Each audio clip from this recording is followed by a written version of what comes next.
and in the first quarter the dispatches were 21% less than the comparative period of the last year. But from July onwards, it started improving. In July too, the dispatches were slightly less than what it was last year, but in August it improved and the dispatch was 9% higher. In September it was 32% higher, and in October too we are seeing dispatches high by about 28%. If this trend continues, then I am quite sure that in coming months our dispatches will be much higher compared to the last year. There is another indication in this regard that the premium on the e-auction coal has started increasing. In September it was 9%, but in October I am hearing that in ECL and CCL we are getting even as high as 30% and 32%. So I am quite sure the demand has increased, and that if the demand has increased, that indicates that industrial activity in the country have improved substantially in last 2 months. Yes, Fisher, premium on e-auction coal I think had also been a bit subdued recently, but 32% premium definitely is an indication of a significant surge. And yes, the e-auction allocation as well I think surged substantially between April to September. So do you think that e-auction premiums now have completely bottomed out and it will continuously go higher from here on? Yeah. E-auction, we have been offering quite a lot of coal in e-auction, much higher than what the figures of booking indicates, but then the demand has also improved and there is a significant premium on the coal which is of higher quality, and I'm quite hopeful that this premium will increase further in coming months as the demand increases, and especially so in the NRS sector where the FSs are not there and the demand is increasing day by day. So growth is there in both, but it's just that you are seeing perhaps a faster pace of growth or rather dispatch growth, from the steel, the aluminium, or rather the non-power sectors. Now, Mr. Agrawal, pricing, of course, is a lot to do with demand. It's a lot to do with international conditions as well to a certain extent. So how does Coal India essentially aim to also improve its profitability on a per ton basis?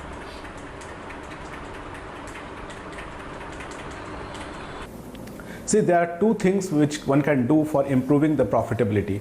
First thing is either we increase the price, or second maybe we decrease our expenses. If we decrease our expenses increment for per ton production of the incremental production of the coal, our profitability can increase. For the last 3 years we have not increased the prices and still our profitability is on upward trend. Last year also we made a profit of PAT of 16,700 crore. This year the PAT has in the first quarter was substantially less, but mainly because the COVID period was there and there was no offtake as such. So the price we are working on both the front. As of today, increase of price in this choppy environment would not be very prudent move. We have to wait how the pandemics ultimately pans out in the coming months. It has decreased in last couple of weeks, but one doesn't know how the things will be happening in the winter and how the international market will behave. We are seeing the resurgence of pandemic in Europe, and similar trend can be seen in South America as well. So if such things are happening, then increasing in price is something which will be difficult, but if the demand persists, we may think of increasing the price at suitable time.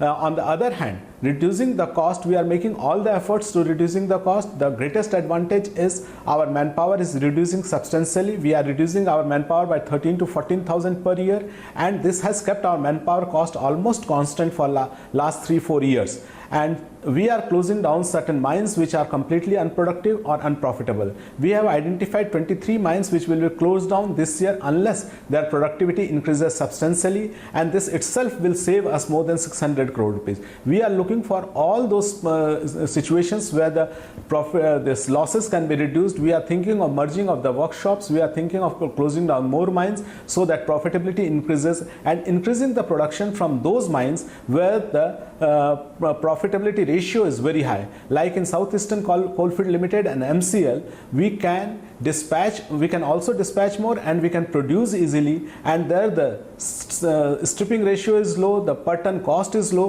So by all these means we can increase the profitability, and company is working very seriously on increasing the profitability.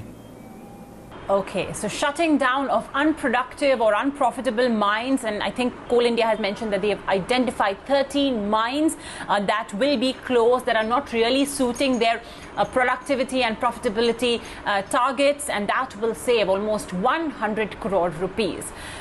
Mr. Agrawal, let's talk about output. Coal India, of course, for the last 4 to 5 years has had this very ambitious target of reaching 1 billion tons in terms of production. But that target, unfortunately, has been delayed repeatedly. What do you think have been the hurdles that Coal India has had to face to reach this ambitious 1 billion ton target? We've just hovered around 600, 700 million tons annually.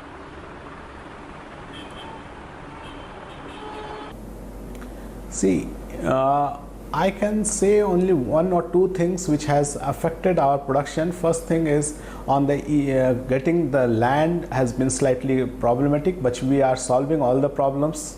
We are working very actively on that, and I am happy to inform that because of the land constraint, except in 1 or 2 exceptional circumstances, it will not affect our production. Similarly, we have taken moves to improve EC and FC clearances, so that at the fag end of the project we don't face problems. So these are the steps which we have taken, and I'm quite sure this year we had kept a very ambitious target of 700 million ton, but because of the COVID we had to reduce the target to 660 million ton. That too is quite ambitious, but I'm quite sure that we will reach in that range, and if everything goes well, then maybe by 23 and 24, not maybe by 23 and 24, if demand is there, we will reach the 1 billion ton target. Understandable. So it also depends on demand.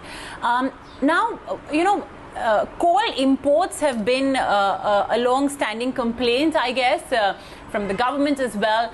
And from what I understand from reports that I've read, the government wants that, almost 100 million tons of substitutable coal imports be replaced with domestically produced coal this year.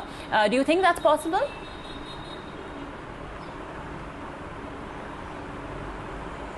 See, we are doing import. Last year we did import of over 250 million tons. Out of that, 50 million tons was a coking coal thing, and about 20 to 25 million ton is tied up with the power plants which are based on imported coal. So those thing is non-substitutable, but rest of the 170 million ton to a large extent is substitutable. And if you have seen the figures in the last 6 months, the import has reduced by more than 30%. It is in the range of 33 to 35%.